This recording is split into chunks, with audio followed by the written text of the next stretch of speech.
그림자진 작은 가게 대구 역세권의 골목 어귀. 은미는 새벽같이 눈을 떴다. 몸 여기저기는 멍투성이에 허리가 쑤셨지만 그녀의 하루는 누구보다 일찍 시작됐다. 아직 어두운 새벽, 낡은 점퍼 하나 걸치고 삼각 김밥이랑 우유 박스를 사들고 점포 문을 열었다. 오늘도 시작이네. 무심코 거울을 들여다본다. 눈 밑엔 검은 다크서클, 입겐 미소 대신 슬픔이 스며 있었다. 은미는 머리카락으로 포개진 멍 자국을 가렸다. 아직 점포문은 닫힌 시간, 뒷방에선 누군가 깊은 코를 골며 잔다. 바로 남편 도한이었다. 직장을 그만둔 후로 그는 점점 엉망이 되어갔고 집엔 돈 대신 술 냄새만 풍겼다. 은미가 운영하는 이 소박한 가게가 이제는 가족 생계 전부였다. 땡땡 새벽 6시도 안 됐지만 이웃 할머니 한 분이 찾아왔다. 은미 씨, 오늘은 어묵 국물 좀 팔아요? 은미는 부드럽게 미소 지으며 현관 쪽으로 가서 작은 종이컵에 어묵 국물을 따라 내어주었다. 할머니, 감기 걸리시면 안 돼요. 메테오. 따뜻하게 드세요. 항상 고마워. 네가 없으면 누가 이렇게 일찍 가게 열겠냐. 그때였다. 가게 안작은 스피커 너머로 돈 세는 소리.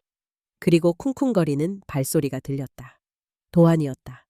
술에 찌든 얼굴로 뒷방문을 박차고 나와 은미를 노려봤다. 이 늦은 시간에도 단골이나 받아주냐?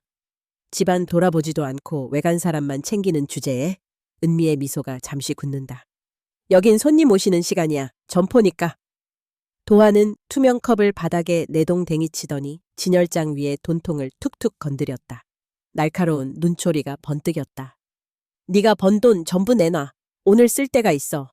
생활비는 어제 다 냈어요. 남은 건 내일 사입할 물건값이야. 인연이 이제 남편을 무시해? 내가 월급쟁이 땐 네가 그 돈에 손댔냐? 거지꼴이 돼서 그냥 가게나 끌고 먹여 살린다고 깝죽대? 갑자기 은미의 팔을 거칠게 잡아채며 소리쳤다.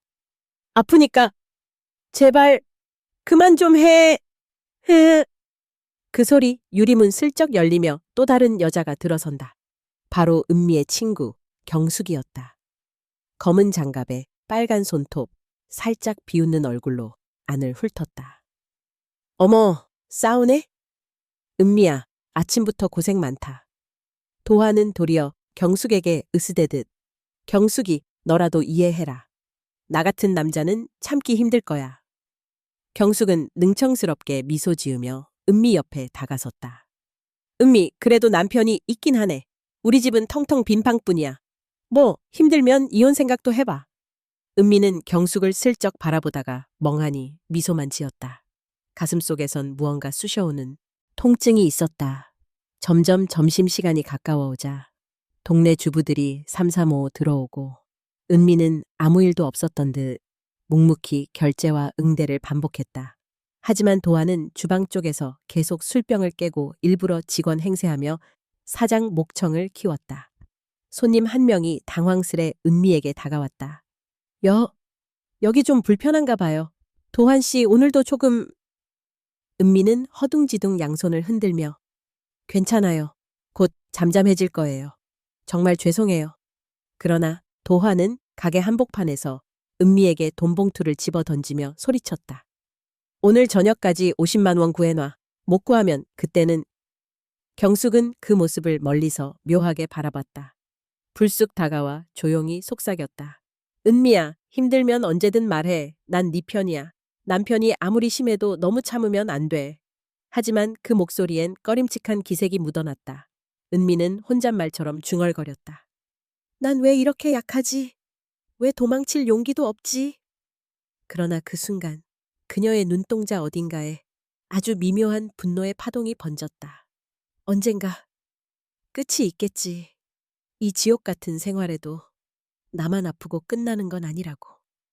내일이 또 시작된다. 가게 문 위로 한 줄기 햇살이 스며들었다. 은미는 악착같이 다 문이 닫힌 세상 속에서도 오늘 하루를 또 버티기 시작했다. 차가운 밤에 술잔 밤 11시 은미의 작은 가게는 이미 문을 닫아놨다. 뒤늦게 정산을 마친 은미는 온몸의 무게를 간신히 끌고 좁은 거실로 들어섰다. 그러나 거실에는 어김없이 술 냄새와 함께 도한의 그림자가 드리워져 있었다. 냉장고 문을 쾅 닫으며 도한은 벌겋게 충혈된 눈으로 은미를 노려보았다. 빈 소주병 몇 개가 탁자 위를 점령했고 도한의 손엔 또 한 병이 남아 있었다. 인연, 오늘은 장사 좀 잘 됐냐? 목소리엔 한기가 서렸다. 은미는 조심스럽게 대답했다. 그저 그래요. 겨우 생활비 정도 나왔어요. 내일 채소 사입하려면. 그러나 도한은 그녀의 말을 자르듯 컵을 냅다 내동댕이 쳤다. 생활비? 그딴 건 필요 없어. 필요 없어. 내가 이 집에서 벌었던 돈은 다 어디 갔는데. 너 그때부터 내 돈 빼돌렸지? 은미는 내심 울컥했지만 애써 침착하게 말했다. 도한 씨, 제발 그만해요. 난 늘 다 공개해서 썼어요. 술 좀 그만 마셔요. 도한은 은미를 노려보다가 냉소를 머금은 채 비틀거리며 일어섰다. 네가 날 무시하는구나? 내가 회사에서 잘리지만 않았어도 네가 감히 이렇게 굴었겠냐? 순간 현관문이 쾅 열렸다. 경숙이 들어섰다. 화장기 진한 얼굴에 검은 코트와 붉은 립스틱이 밤공기만큼이나 싸늘했다. 이 밤에 누구 오라 한 줄 알아? 도한이 코웃음 쳤다. 경숙은 익숙하게 안으로 들어오며 의미심장한 눈빛으로 은미를 슬쩍 훑었다. 아, 어쩌다 지금 이 집은 이렇게 우울해졌니? 은미야, 얼굴이 점점 야위어가네. 도한 오빠가 너무한 거 아냐? 도한은 경숙의 말에 만족한 듯 비틀거리며 두 잔을 꺼내 술을 따랐다. 그래. 경숙이 너처럼 속 시원하게 말해주는 사람이 한 명이라도 있어야지. 잡것이랑 살아가는 내 세월 좀 봐. 말끝마다 은미를 찌르는 가시가 섞여 있었다. 경숙이 잔을 들고 탐탁지 않은 미소를 씌웠다. 은미야, 너도 인생 너무 참고 살지 마. 여자라면 여자다운 행복을 찾아야지. 안 그래? 그 말에 은미의 손이 떨렸다. 도한이 술잔을 높이 들며 경숙과 부딪혔다. 이제 정말 지긋지긋하다. 이 냄새 나는 삶 다 끝내버리고 싶다. 내가 말이지, 너네 아내 감당해온 세월만 해도 한강에다 집 질 수 있어. 경숙이 은밀하게 은미를 힐끔 보며 섬찟한 말을 던졌다. 차라리 죽어서 벗어나면 서로 다 편할 수도 있지, 아닌가? 은미는 그 말을 듣고 식은땀이 났다. 그 순간 도환이 의자를 발로 밀며 소리쳤다. 돈! 오늘 얼마 남았냐? 다 내놔. 아니면 내일 아침 내 장사 못한다. 은미가 애써 방으로 가려 하자 도환이 그녀의 손목을 거칠게 잡았다. 나랑 이혼할 생각이면 네가 만들어 놓은 이 집과 가게 모조리 내놓고 나가. 알았어? 은미는 이성을 잃은 듯 버둥거렸다. 놓으라고! 왜 나만 매일 괴롭혀? 경숙이 일부러 더 가까이 다가와 도환의 팔을 부여잡았다. 도환 오빠, 오늘 그냥 둘이서 기분 풀자. 언니는 방에 들어가, 제발. 오빠랑 오랜만에 옛날 얘기 좀 하고 싶어. 은미가 경숙을 향해 쏘아붙였다. 이 밤중에 남의 집 와서 뭘 꾸미는 거야. 나 힘들다는 거 알면서도 네가 진짜 친구냐? 경숙의 눈빛이 차가워졌다. 목소린 쩌렁거렸다. 언니, 세상 다 착하게 살아서 뭐해? 결국 남는 건 강한 사람뿐이야. 술기운에 붉어진 도환은 경숙에게 잔을 또 따르며 말했다. 그래, 세상에 착한 놈 멍청이야. 우리 이제 속 편하게 살자고. 이 집도, 가게도 앞으로 다 내 마음대로 할 거야. 은미가 치욕과 분노로 몸을 부들대며 소리쳤다. 둘이 나 두고 무슨 짓 하는 거냐고. 그만해. 제발 그만 좀 해. 도환은 빈정거리며 음울하게 웃었다. 네가 싫으면 나가든가 죽든가. 이런 인생 난 진작에 끝내고 싶었다고. 경숙 역시 비수처럼 차가웠다. 힘들면 언니 진짜 결단 내려. 차라리 사라져. 주면 우린 고맙지. 안 그래? 은미는 더 버틸 힘이 없었다. 두 사람의 음모와 냉소 속에서 자신이 완전히 고립됐다는 사실이 명확해졌다. 주먹을 꽉 쥔 채 은미는 속으로 이를 갈았다. 나만 사라지면 진짜 행복하게 살 수 있을 거라고? 절대 가만 안 둬. 냉랭한 밤, 술잔이 부딪히며 또 한 번 깨진다. 은미 앞에 그림자와 증오만이 남았다. 밖에서는 한겨울 바람이 창문을 열어젖혔다. 낙동강 다리, 생사의 경계에서 깜깜한 새벽, 가게 앞 골목은 고요했다. 은미는 도한의 채 억지로 태워진 채 두 손을 꽉 쥐고 필사적으로 견디고 있었다. 엔진음마저 거칠고 삐걱거렸다. 차 안은 살벌한 정적과 술 냄새, 그리고 섬뜩한 한기가 감돌았다. 왜 데리고 나왔어, 이 밤중에? 제발 집에 가자. 은미가 간절하게 말했지만 도한은 앞만 보며 운전대를 움켜쥔 손에 핏대가 섰다. 입 닥쳐. 오늘 안에 너랑 끝을 봐야겠다. 내 인생 망치고도 모자라. 아직도 변명해? 뒤에서 경숙이 낮게 웃었다. 몰래 차에 타고 따라온 그녀가 고개를 들며 승객석에서 비수를 던졌다. 언니, 이제 좀 그만 참아. 힘들면 깔끔하게 끝내줘야지. 차창 밖으로 어둠을 가르며 강 쪽으로 달려간다. 낙동강 위로 놓인 구식다리가 서서히 눈앞에 드러났다. 겨울바람이 다리 위를 차갑게 훑고 있었다. 차가 다리 한가운데 멈췄다. 도한은 내리막 속삭이듯 말하였다. 내려. 여기서 할 말 있다. 여기서 뭐 하려고 하는데. 은미는 야릇한 위기감을 느꼈다. 온몸이 떨려왔다. 강 위엔 희미한 가로등조차 흔들렸다. 경숙이 성큼 다가와 은미의 팔을 움켜잡았다. 이제 됐어, 언니. 우리 작별 인사나 하지? 뭐라고? 설마 너희가... 은미의 눈이 휘둥그레졌다. 도한은 비웃음을 감추지 않았다. 사람이란 게 고여있는 물 썩는 것보다 더 추하단 말 알아? 네가 내 인생을 몇십 년이나 잡아먹었을 때 도대체 내가 무슨 생각했는지 알아? 경숙이 또 비아냥거렸다. 우리 네 덕에 충분히 불행했어. 이젠 내 순서야. 언니 두 사람은 은미를 다리 난간 쪽으로 몰아세웠다. 두려움과 절망, 분노가 뒤섞인 은미의 목소리가 터졌다. 너희 진짜 인간이야? 몇십 년 친구였어. 도한, 네가 한때 사랑한다고 했던 그 말 다 거짓이었어? 도한이 피식 웃으며 외쳤다. 사랑? 그딴 건 먹고 살다 보면 썩는 쓰레기야. 지금이라도 네가 없어야 우리가 좀 살겠다고. 알겠어? 경숙도 말하였다. 그래 언니. 죽고 나면 다 편해질 거야.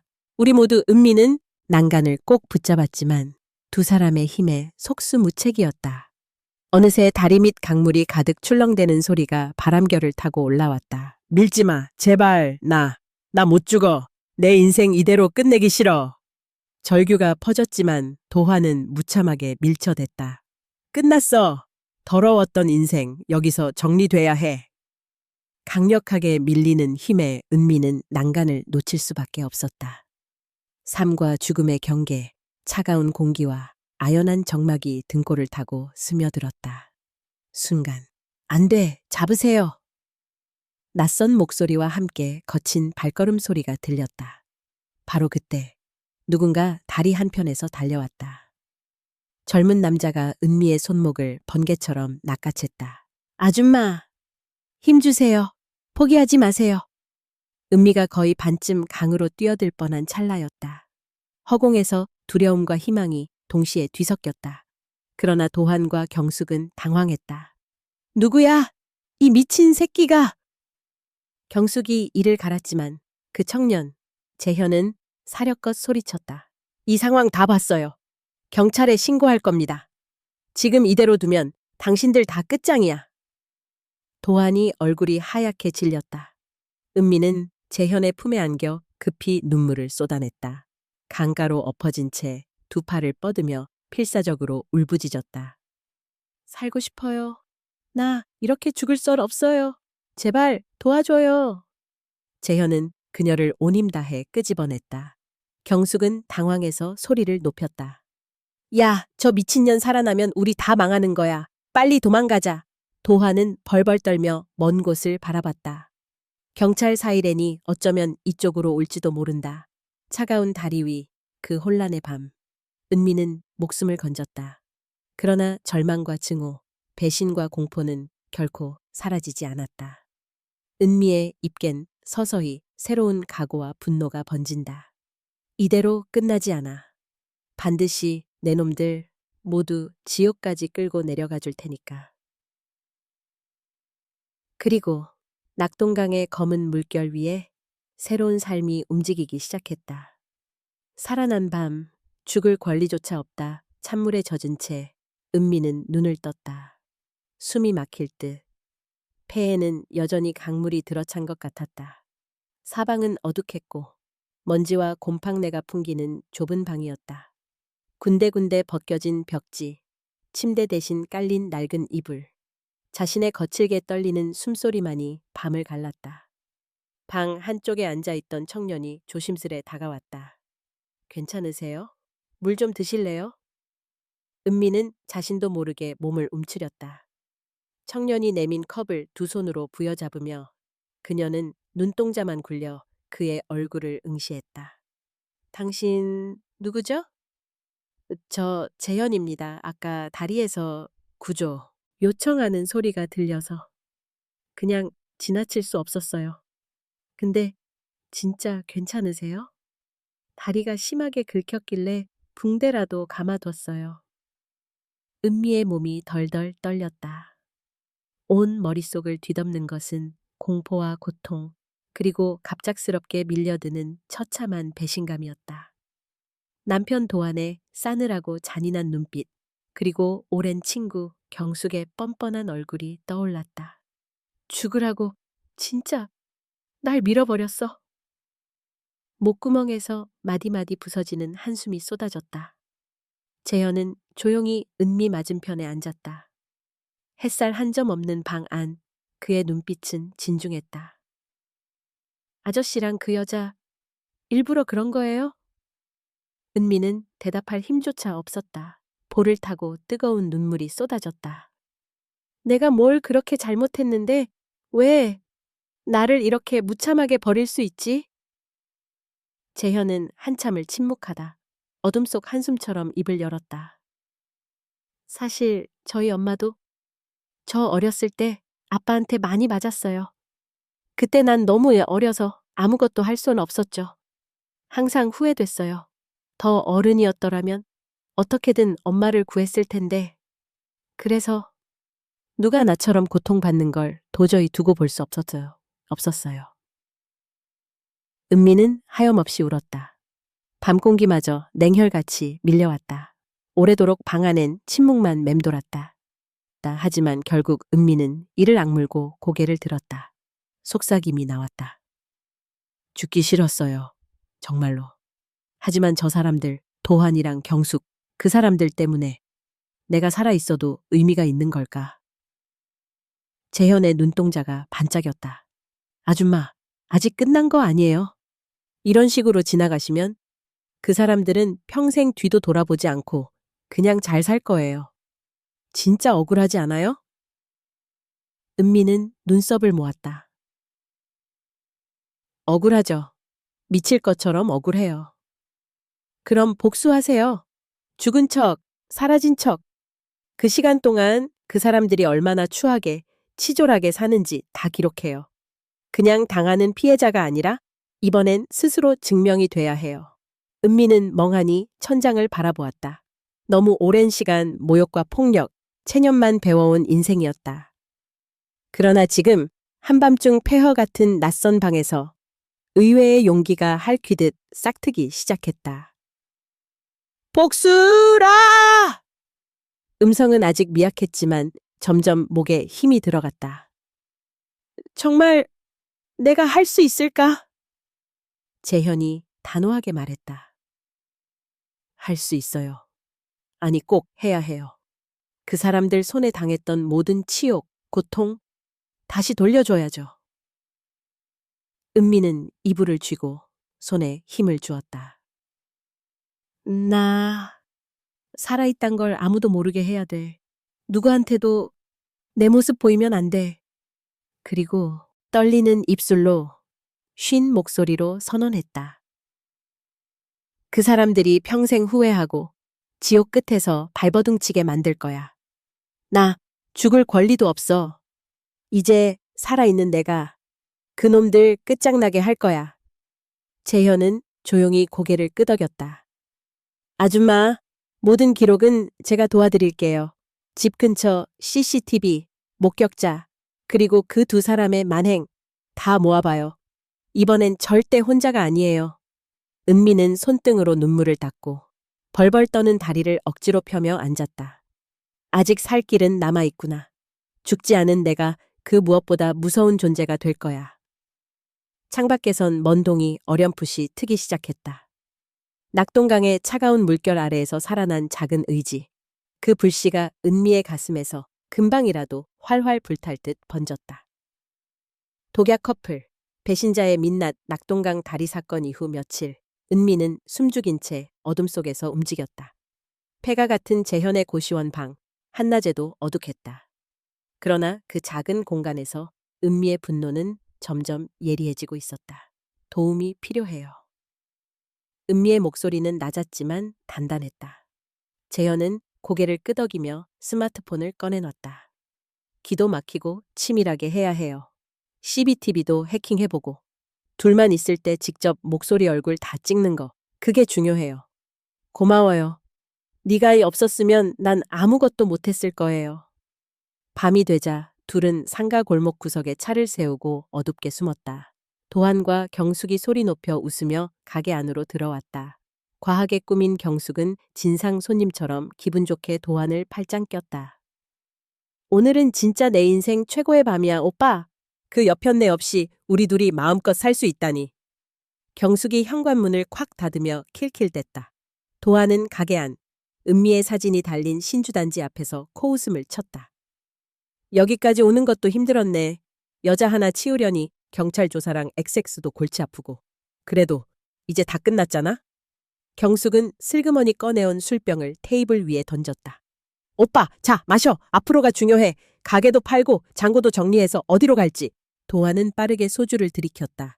입꼬리엔 미친 듯한 분노와 해방감이 엉켜 있었다. 이 가게도 집도 이제 내 거야. 은미 그 여잔 죽어서도 감히 뭐라 못하지? 경수가 우린 진짜 해냈다고. 경숙은 고개를 갸웃하며 은미 사진에 침을 뱉었다. 언니, 거기서 편하게 쉬어. 앞으로는 내가 사장님이니까. 오빠, 이젠 정말 후회 안 해. 도한은 경숙의 어깨를 감싸며 소리쳤다. 후회? 하나도 없어. 오히려 너무 늦었어. 그 집착 덩어리 여자가랑 결혼한 게 내 최대 실수였다고. 경숙이 희죽이며 사건을 부추긴다. 솔직히 말해, 오빠. 나 아니었으면 언니 그렇게 못 밀었지? 그래, 네가 없었으면 나도 못했어. 우리 둘이니까 된 거지. 나는 커튼 틈에서 핸드폰을 들고 치아를 악물었다. 저 인간들 지독하다. 내 인생 다 망쳐놓고 아무런 죄책감도 없어. 재현이 옆에서 속삭였다. 녹음 잘 되고 있어요. 좀 더 가까이. 둘이 계약서 꺼낼 때 영상까지 찍어야 해요. 잠시 후 도환이 서랍을 뒤져 서류 뭉치를 꺼냈다. 내일 이걸로 등기 이전 다 끝내면 우리 앞날은 꽃길이야. 한 번 더 건배.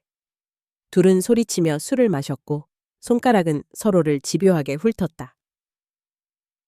오빠, 진짜 사람 하나 죽이고 나오니까 속이 다 후련하지? 경숙의 목소리가 찢어질 듯 셀쭉했다. 그래, 쓸모없는 인간 치워버리는 게 뭐가 나빠. 경찰이든 가족이든 이젠 다 우리 페이스야. 그때 내 속에서 무언가 덜컥 무너졌다. 용서하지 않아. 절대로. 이 모든 대가 내 놈들 뼈에까지 남길 거야. 두 주먹을 떨며 나는 핸드폰으로 장면을 꾹꾹 눌러 담았다. 내 옆에서 재현이 작게 속삭였다. 이제 시작이에요, 은미 씨. 끝까지 지켜보고 끝장을 봐요. 절대로 물러서지 말아요. 내 속엔 이미 죽음 이상의 분노와 집념이 활활 타올랐다.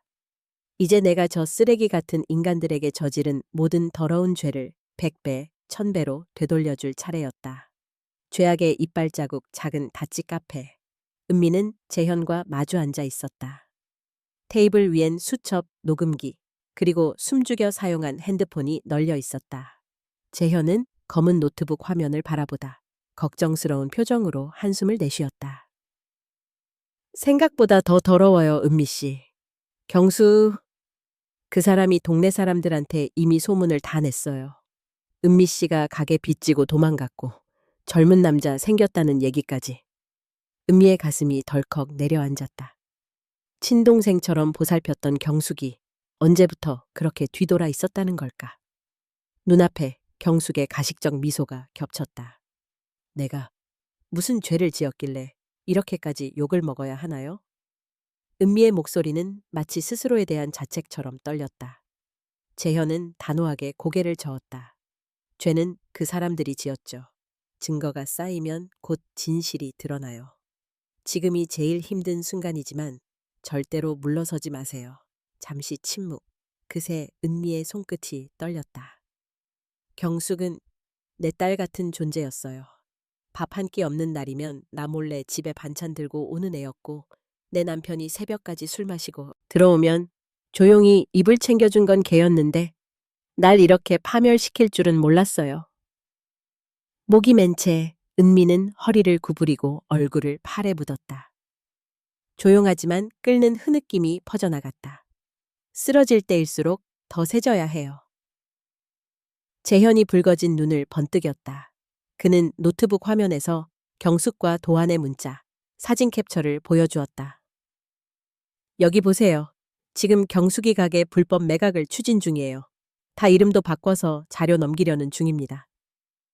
그렇게 빨리 내 이름까지 다 치워버릴 생각을 했던 거네. 은미는 치를 떨며 이 악물었다. 그때 문 밖에서 낯익은 소란이 났다. 은미를 잘 알던 시장의 한 아주머니가 다급히 들어왔다. 은미 씨, 큰일이야. 경숙이가 당신 남편이랑 가게 곧 넘긴다 하고 동네 애들은 벌써 당신 흉 보고 다녀. 돈 떼먹고 젊은 남자랑 몰래 어디 가버렸다고. 으휴, 세상에. 은미는 벽에 손을 짚었다. 정신이 아득해졌다. 감사해요, 아주머니. 정말 도와주셔서. 아주머니는 작게 손을 꼭 잡아주었다. 세상에 나쁜 사람 많아도 은미 씨처럼 착한 사람 억울하게 죽으면 안 돼. 아주머니가 나간 후 재현이 고개를 끄덕였다. 아직 은미 씨를 믿는 사람들이 있어요. 이 악물고 버텨야 해요. 은미가 중얼거렸다. 난 이제 착하게 살지 않아도 돼. 착하다고 살아온 세월이 남는 건 이런 상처와 누명뿐이니까. 이제부터는 누가 더 잔인한지 끝까지 보여줄 거예요. 재현은 핸드폰 화면에 새로운 문자 알람을 띄웠다. 경숙.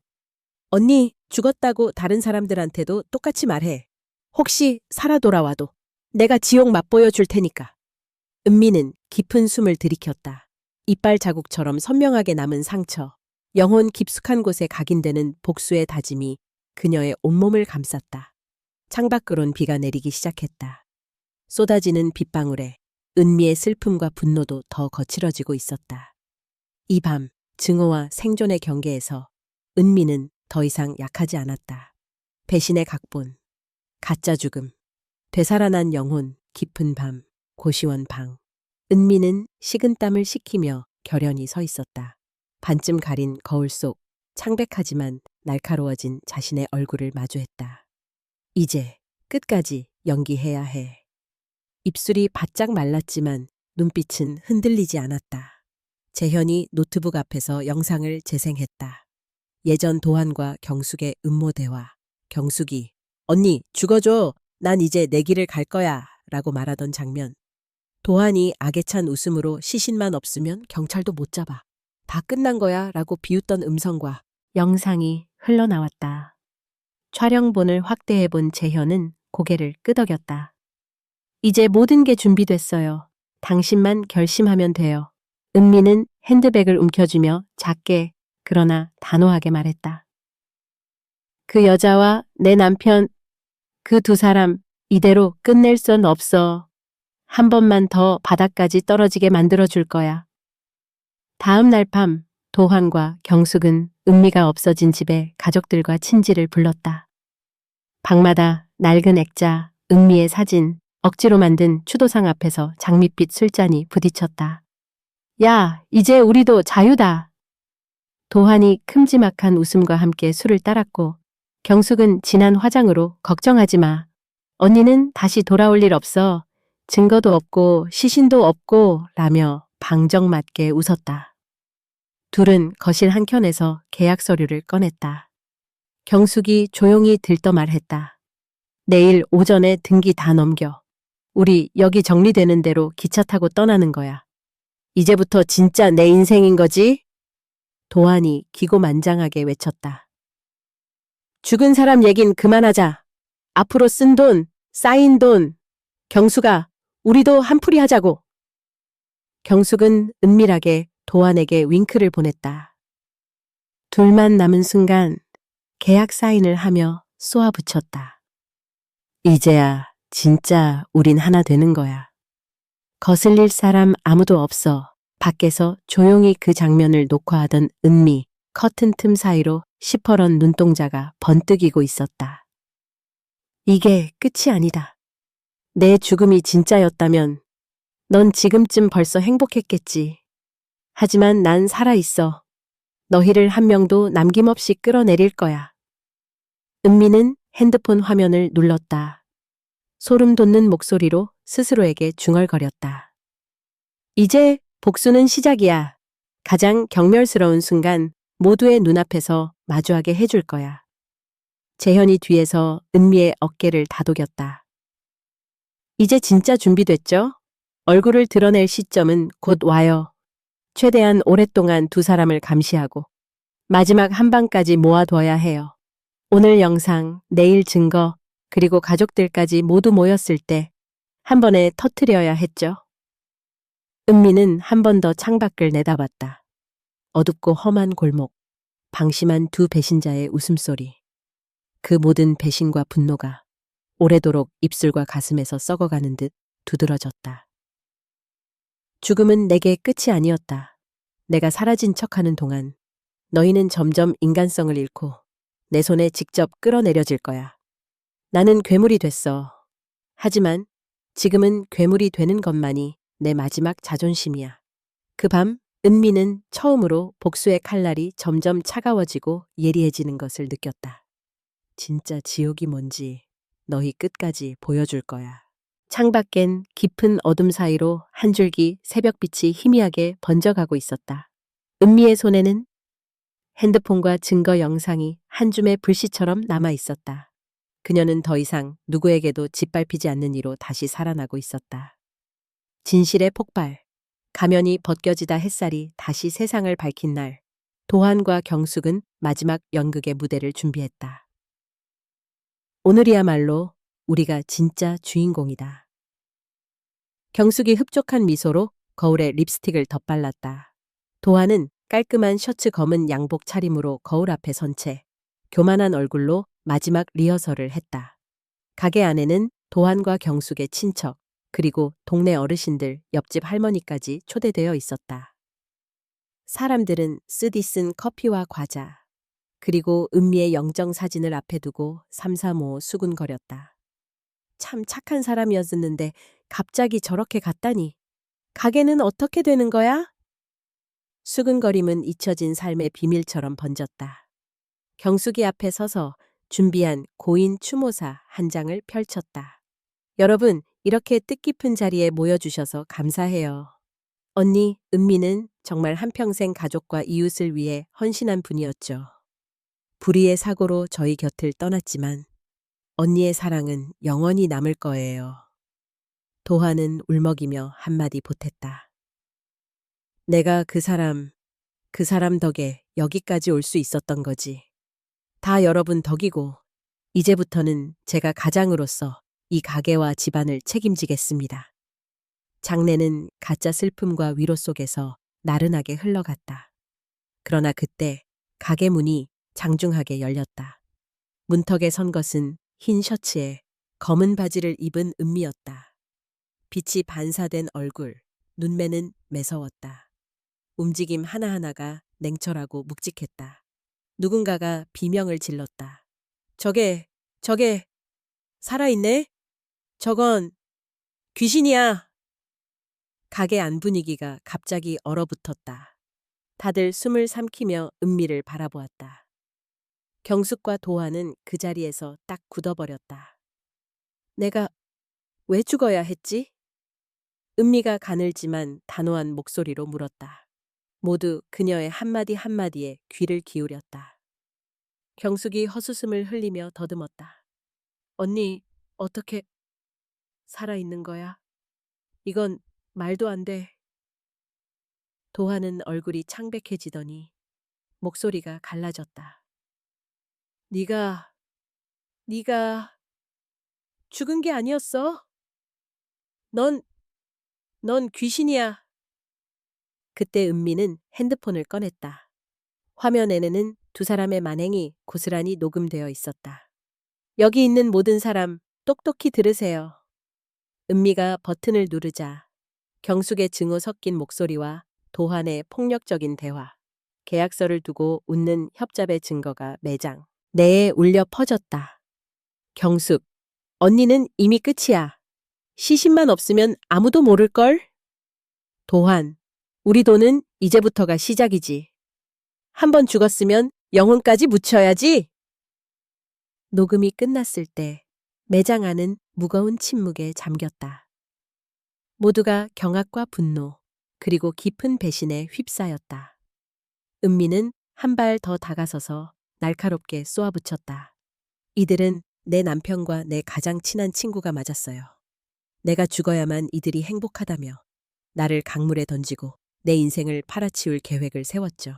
그저 지켜보고만 있었던 건 당신들 모두예요. 지금 이 자리에서 진실을 기억하세요. 친척들과 이웃들이 술렁이기 시작했다. 도화는 손을 떨며 자리에 주저앉았다. 경숙은 얼굴이 시뻘겋게 달아오르며 소리쳤다. 이게 뭐야? 네가 날 함정에 빠뜨렸어. 이거 다 조작이야, 조작. 그러나 은미는 냉정했다. 내가 죽은 척하며 모은 증거예요. 조작이면 경찰에게 직접 가서 말하시죠. 침묵 끝에 어르신 한 분이 조용히 일어났다. 이런 일은 용서할 수 없다. 다른 가족과 이웃들도 은미의 편에 서기 시작했다. 매장 안은 마치 폭풍이 지난 현장처럼 엉망이 되었다. 그러나 은미의 등 뒤엔 처음으로 따사로운 햇살이 비쳤다. 그녀의 눈동자에는 눈물과 분노, 그리고 해방감이 뒤엉켜 맺혔다. 이제 가면이 모두 벗겨졌어. 진실은 아무리 덮어도 결국 드러나니까. 은미의 목소리는 마지막까지 흔들림이 없었다. 거짓은 무너졌고 악의 가면은 완전히 벗겨졌다. 법의 심판, 복수의 폭풍. 은미가 증거를 공개한 그날 이후 동네와 가족들 사이에는 전례 없는 충격과 분노, 그리고 두려움이 휘몰아쳤다. 사람들의 입길은 쉼없이 이어졌고 진실을 듣고도 믿기 힘들어하는 이들이 줄을 이었다. 그런데도 이튿날 아침 근처 파출소에는 은미가 조용히 찾아갔다. 분노에 떨리는 손으로 증거 파일이 가득 담긴 USB를 경찰에게 건넸다. 담당 형사는 자료를 꼼꼼히 확인한 뒤 목소리를 낮췄다. 이 정도면 혐의가 아주 명백합니다. 도한 씨와 경숙 씨, 즉시 신병 확보하겠습니다. 은미는 고개를 끄덕이면서도 손에 땀이 배었다. 수년간 뼈와 살을 나누던 두 사람을 믿었고 그들에게 버림받아 죽음의 문턱까지 다녀온 자신. 하지만 지금은 더 이상 망설임이나 두려움이 남아있지 않았다. 경찰차 사이렌이 동네 골목을 울렸다. 동네 사람들, 가족, 그리고 무엇보다 도환과 경숙이 머문 집 앞에 경찰이 들이닥쳤다. 도환은 순간 온몸이 굳었다. 피가 낯빛에서 빠져나듯 하얘졌다. 무슨 일이야? 내가 뭘 했다고? 그의 목소리는 떨렸다. 경숙은 황급히 문을 잠그고 창문 너머로 도망칠 궁리를 했다. 그러나 경찰 2명이 곧장 현관으로 들이닥쳤다. 박도환 씨, 함경숙 씨, 살인 미수, 사기, 업무상 배임 등 주요 혐의가 확인됐으니 동행해 주십시오. 경숙이 울부짖었다. 이거 우리 함정에 빠뜨린 거예요. 저 여자가 다 꾸민 거야. 전부 사실이 아니라고요. 도환 역시 주먹을 불끈 쥐고 주변을 둘러보았다. 눈에는 두려움과 끝없는 후회, 그리고 이제서야 터져나오는 분노가 뒤섞여 있었다. 제발 한 번만 봐줘. 은미야, 네가 말만 하면 내가 정말 미쳤었어. 잘못했어. 그때 은미가 등장했다. 차가운 눈빛, 아주 담담한 목소리로 말을 이었다. 이제 와서 용서를 바란다고? 내가 이제 어떻게 살아왔는지, 내게 뭘 희생했는지 한 번이라도 생각한 적 있었어? 도화는 무릎을 꿇으며 애원했다. 네가 없으면 나는 아무것도 아니야. 제발 경찰 가서 다 오해라고 한마디만 해줘. 하지만 은미는 그 말을 도려내듯 무시했다. 너희는 내가 죽어야만 자유로워질 수 있다고 믿었지. 이제는 너희가 하루하루 썩어가면서 살아남아야 해. 법 앞에서, 세상 앞에서 그 죗값을 치르게 될 거야. 경숙은 하염없이 소리치며 동네 사람들에게 눈물로 호소했다. 저 여자가 미쳤다니까요. 전부 거짓이에요. 하지만 이미 그녀의 변명은 아무것도 아니었다. 이웃들은 진저리를 쳤고 가족들은 차갑게 외면했다. 경찰이 수갑을 채우는 순간 도화는 최후의 발악을 했다. 나만 잡혀갈 수 없어. 경숙, 너도 내가 없었으면 아무것도 못했잖아. 이 여자를 죽이자는 건 네 아이디어였어. 그 순간 떠들썩하던 현장은 차갑게 얼어붙었고 은미는 똑바로 경숙을 바라봤다. 경숙의 눈엔 후회, 치욕, 두려움, 그리고 미친 듯한 증오가 번졌다. 결국 두 사람 모두 가족과 이웃들 앞에서 체포됐다. 경찰차에 실려가는 차창 밖으로 동네의 분노와 한탄, 그리고 은미를 향한 응원의 속삭임이 겹쳐 울려 퍼졌다. 은미는 그런 소리를 들으며 서 있었다. 자신이 살아온 눈물의 시간, 고통의 무게, 그리고 모든 진실을 마주하기까지의 처절한 여정이 한순간에 무너졌다. 그러나 그 무너짐 뒤에는 드디어 찾아온 정의의 빛이 있었다. 은미는 깊은 호흡을 내쉬었다. 이제 남은 것은 내가 얼마나 더 단단해질 수 있는지, 그리고 이 고통을 지닌 다른 사람들을 어떻게 도울 것인지 스스로에게 증명하는 일뿐이야. 사방의 소음, 갈등, 그리고 복수의 폭풍은 이제 지나갔다. 남은 것은 살아남은 은미와 새로운 아침뿐이었다. 살아남는 자. 낙동강 위에 새벽 몇 개월이 흘렀다. 긴 겨울과 무서운 비바람, 소문과 아기가 소멸되고 난 후 은미는 다시금 작은 가게 문을 열었다. 예전과 다르게 그녀의 표정은 굳고 굳었던 얼음장 대신 잔잔한 미소와 단호함이 공존했다. 이른 아침 노점상 아주머니들이 모여들어 따뜻한 차와 빵을 샀다. 가게 안은 소소한 활기로 가득 찼다. 재현 역시 매일같이 은미를 도우며 묵묵히 항상 곁에 있었다. 그는 은미를 바라보며 빙긋 웃었다. 은미 이모, 진짜 대단해요. 이만큼 버틴 사람이 세상에 또 있을까요?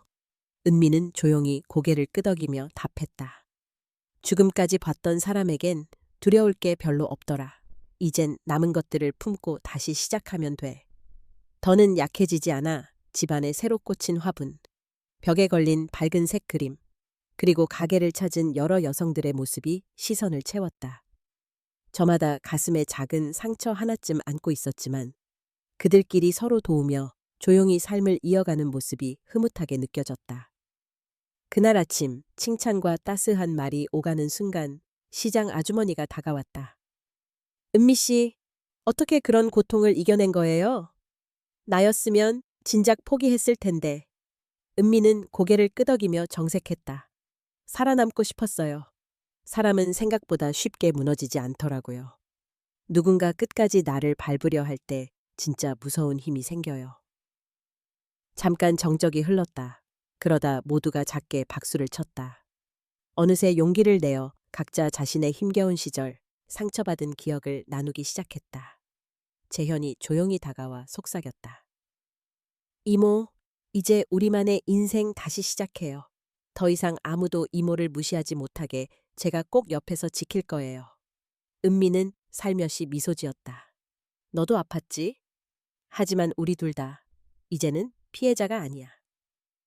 창밖에서 첫 햇살이 번졌다. 천천히 강둑으로 나가는 길. 은미는 혼자 강가로 걸음을 옮겼다. 낙동강 위에 아침 햇살이 은빛으로 반사되고 차가운 물살은 지난 과거, 수많은 눈물과 분노, 고통을 모두 씻어내는 듯 찰랑거렸다. 은미는 강물 위에 자신이 비친 그림자를 보았다. 예전의 나와 지금의 나는 달랐다. 조용히, 그러나 담대하게 중얼거렸다. 너희가 내 삶을 망치려고 했지만 난 살아남았다. 다시는 누구에게도 지지 않을 거야. 오히려 나와 비슷한 고통 속에 있는 사람들을 나는 이제 도울 수 있어. 강둑 너머 동네 아주머니 한 명, 또 한 명 그녀 곁으로 천천히 다가왔다. 악수를 나누고 서로 미소 지으며 새로운 하루를 시작했다. 가게로 돌아오자 웃음소리와 인사말이 가득했다. 그녀의 가슴 한가운데 처음으로 평화가 깃든 듯은 했다. 은미는 결심했다.